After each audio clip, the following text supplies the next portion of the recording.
Assalamualaikum warahmatullahi wabarakatuh. Alhamdulillahirabbil alamin. Kita bisa berjumpa lagi pada pertemuan kali ini.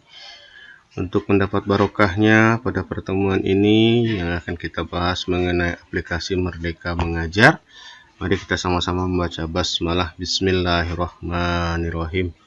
Apa kabar Bapak Ibu dan teman-teman sekalian, dan pembelajaran kali ini khusus buat Bapak Ibu, para guru di seluruh Indonesia, dan khususnya pada guru-guru SMK PK yang didampingi oleh tim pendamping dari SMK PK Universitas Muhammadiyah Bengkulu.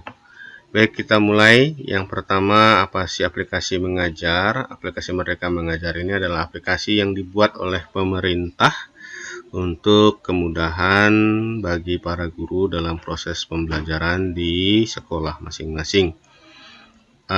Bapak Ibu yang ingin mendapatkan PPT ini silakan mendownload di s.id PPT Merdeka Mengajar, dan atau bisa bergabung pada Classroom saya, Google Classroom saya, untuk mendapatkan materi-materi yang lain pada 2GL Pure. Oke. Ini kira-kira bahannya. Mari kita lanjutkan. Bapak Ibu, aplikasi Merdeka Mengajar itu membutuhkan akun.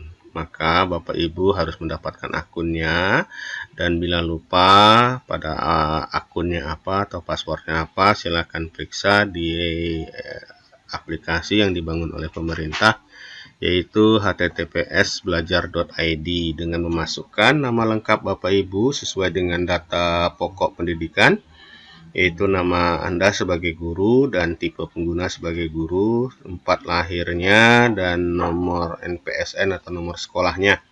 Kalau nomor sekolahnya lupa, itu juga ada di sini, ada persediaan fasilitas, yaitu fasilitas yang disediakan adalah lupa NPSN, jadi bisa diambil di sini. Oke, sebagai contoh nanti kita akan mengecek akun dari Ibu Isti Herlena, dia sebagai guru, apakah aktif atau lupa password. Dimasukkan contohnya ini, kemudian nanti akan menampilkan datanya. Nah, ini kita akan lihat dulu contoh kalau seandainya akunnya belum ada, ya maka seperti ini. Seperti akun Pak Siswoko ini dia tidak ada, maka Bapak Ibu bisa mengunjungi atau menghubungi dapodiknya, baik dapodik di sekolahnya ataupun tim dapodik yang ada di operator Pendikdiknasnya, ya. Atau bisa berkeluh kesah atau menghubungi unit layanan terpadu untuk di Kemdikbud, ya. Ini alamatnya.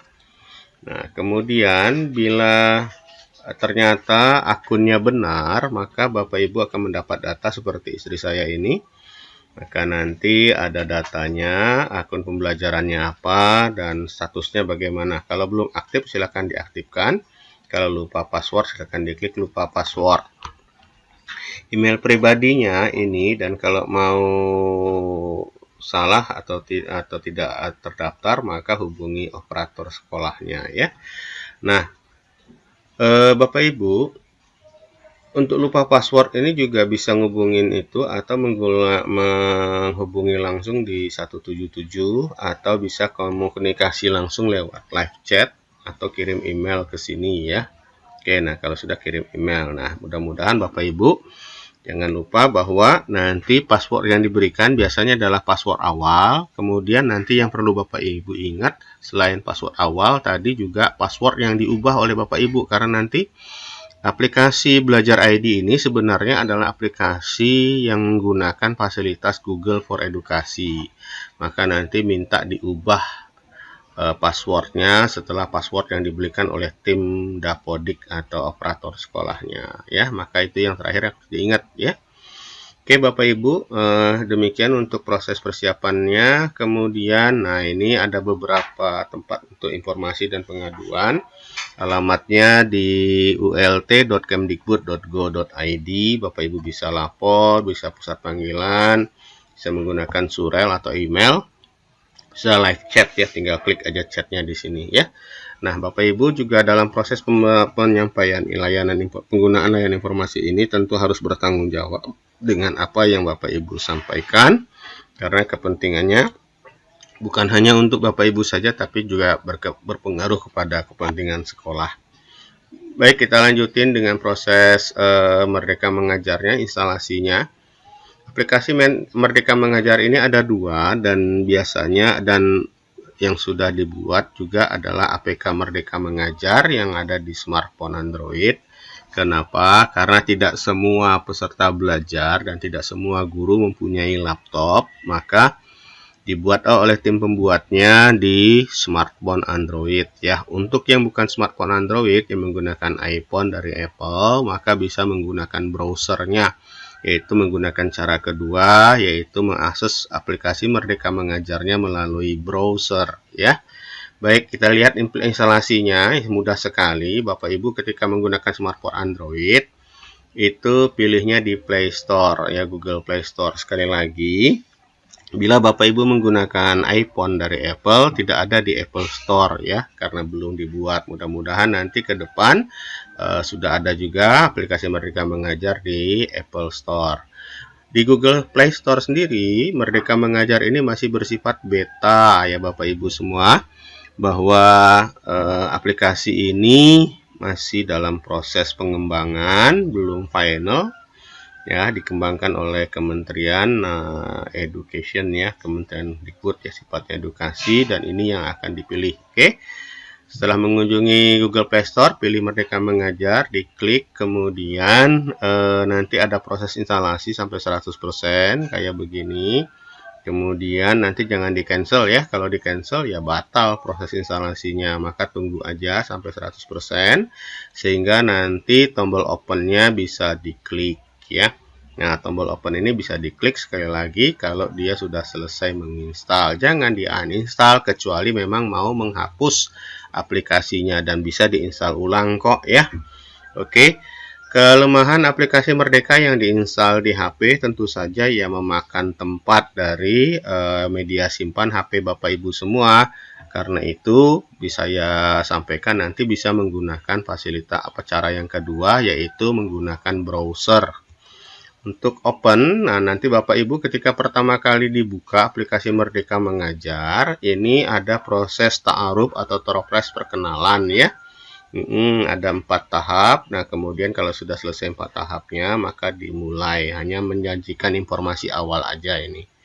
Oke, kemudian nanti Bapak Ibu masuk menggunakan akun Belajar ID yang telah diberikan ya, maka masukkan akunnya, contohnya ini. Kemudian nanti diminta mengisi password, dan terakhirnya akan muncullah halaman awalnya di aplikasi pada handphone Bapak Ibu seperti tampil gambar ini. Kemudian setelah tampil kayak begini, Bapak Ibu bisa menentukan kelasnya, kelas berapa yang Bapak Ibu ampu. Bisa juga menambah kelasnya dan sebagainya, dan nanti ada nama Bapak Ibu di sini, tinggal bisa melakukan ini. Asesmen, perangkat mengajar, melihatnya, pelatihan mandiri, video inspirasi, dan bukti karya sendiri, serta membuat melakukan perubahan pada akun ya.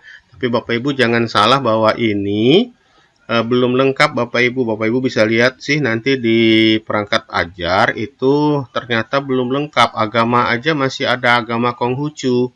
Loh, kok kita mau dijadikan agama Konghucu sih? Ya, padahal kan agama kita yang diakui di negara itu ada beberapa agama, agama Islam, ya, Kristen, Katolik, Hindu, Buddha, gak ada di situ. Begitu juga beberapa mata perangkat ajar untuk mata pelajaran yang lain juga belum lengkap. Karena apa? Sekali lagi, karena versi beta. Penyampaian ini silakan Bapak Ibu keluhkan di ult.kemdikbud.go.id pada alamat tadi ya, sebelumnya ya. Oke.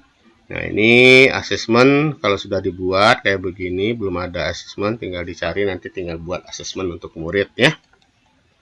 Oke, jumlah muridnya kalau ada nanti ada jumlah muridnya di sana. Oke. Nah, kita masuk ke cara kedua, yaitu mengakses Merdeka Mengajar via browser. Ya, Bapak Ibu sebaiknya menggunakan browser Chrome. Kenapa dianjurkan menggunakan browser Chrome atau Google Chrome? Karena kalau pakai Edge atau Bing itu fasilitas total dari Google for Education-nya itu tidak dapat terlihat dengan baik dan tidak dapat digunakan dengan baik ya. Ya, karena persaingan bisnis lah mungkin ya. Dan pemerintah memilih Google for Education, dan pandangan saya sebagai seorang ahli IT, Google for Education lebih banyak fasilitasnya dan lebih lengkap ya ketimbang Microsoft for Education, karena mereka ada pembatasan dan beberapa banyakkan bersifat komersial, sangat komersial. Oke Bapak Ibu, kita lanjutin. Kalau Bapak Ibu mau mengaktifkan Merdeka Mengajar melalui browser, Bapak Ibu harus mengunjungi alamat guru.kemdikbud.go.id/home ya. Ini tentu saja nanti masuk dengan Google akun, yaitu Belajar ID yang terdaftar, dan nanti dengan seperti tadi kayak begini dia. Kemudian masuk ada tanda sign in-nya kalau belum selesai. Nah, kemudian pilih akun yang mana, silakan dipilih, contohnya ini, kemudian masukin passwordnya, kemudian nanti Bapak Ibu dapat menu yang serupa dengan yang di APK di Android-nya. Nah, sama dengan APK di Android, Bapak Ibu kalau guru atau teman-temannya yang belum pun ada HP, bisa logout juga kok, bisa gantian menggunakan akun yang temannya yang lain ya. Nah, ini contohnya saya pakai ini, maka nanti ada namanya di sini, dan sama persis dengan yang tadi kita gunakan di APK pada Android-nya. Ini contohnya tadi sama, pilihan perangkat ajar untuk memilih mata pelajaran, fase kelasnya ya, juga ini ada. Ini bisa pilih di sini, dan mohon maaf juga Bapak Ibu, tim-tim dari Kemdikbud belum melengkapi semuanya dan kita tidak bisa melengkapinya ya. Nah, ini juga ada sama. Nah, ini fase kelasnya, ini juga bagaimana menyiapkannya ya, mengambil datanya. Oke. Baik Bapak Ibu, akun Belajar ID ini sekali lagi sebenarnya adalah akun untuk Google for Education, dan pertanyaannya, apakah akun Google saya yang umum bisa dipakai juga? Tidak. Akun Google yang umum memang bisa menggunakan semua aplikasi yang ada pada Google for Education, tetapi khusus Belajar ID dia juga terhubung dengan beberapa aplikasi milik Kementerian Kemdikbud ya, Diknas ya. Nah, jadi sebenarnya akun Belajar ID adalah akun khusus ya bagi para guru dan peserta belajar dengan menggunakan fasilitas Google for Education dari pemerintah ya. Apa aja yang bisa dipakai? Ada Google Classroom, ada Google Dokumen, ada Google Sheet, dan seterusnya. Banyak semua fasilitas Google bisa digunakan, corporation bisa digunakan di sini. Dan sangat banyak sekali. Termasuk seperti tadi saya bilang, Bapak Ibu pun juga bisa login di Classroom saya. Jadi Bapak Ibu juga bisa login di Classroom saya. Bahkan bisa melakukan beberapa tambahan lain seperti yang tidak ada saya sebutkan di sini, seperti Google Current dan Google Jamboard ya, untuk fasilitas papan kelas atau papan ide untuk bersama ya. Oke. Nah, selain itu ada beberapa akun-akun lain, ada beberapa fasilitas-fasilitas lain yang dapat terkait dengan akun Google.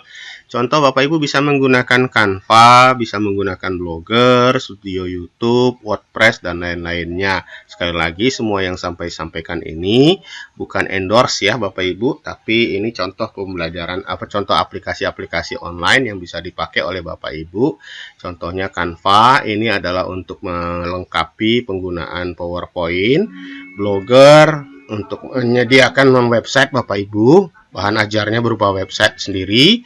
Begitu juga di WordPress, sama website sendiri. Bapak Ibu bisa cek nama saya di internet. Saya ada menggunakan Blogger, juga ada menggunakan WordPress, sama di YouTube yang Bapak Ibu lihat ini, channelnya adalah saya memasukkan datanya atau menguploadnya melalui studio YouTube ya, studio.youtube.com. Banyak lagi yang bisa dilakukan, contohnya s.id, yaitu pemendekan aplikasi alamat internet, atau Bitly yang sama yang menggunakan akun Google, dan juga banyak aplikasi lain yang ada di internet. Demikian Bapak Ibu, kalau ada pertanyaan silakan sampaikan. Bagi Bapak Ibu yang di channel YouTube silakan berikan komen, insya Allah nanti kami sampaikan. Dan inilah sajian kami untuk pembahasan ini dari tim pendamping SMKPK Universitas Muhammadiyah Bengkulu.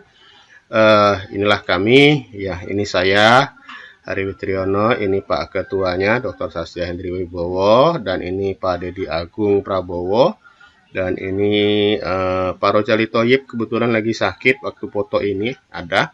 Kemudian Ibu Yulia Darnita yang belum datang kayaknya ini ya, Bu Yulia Darnita belum datang.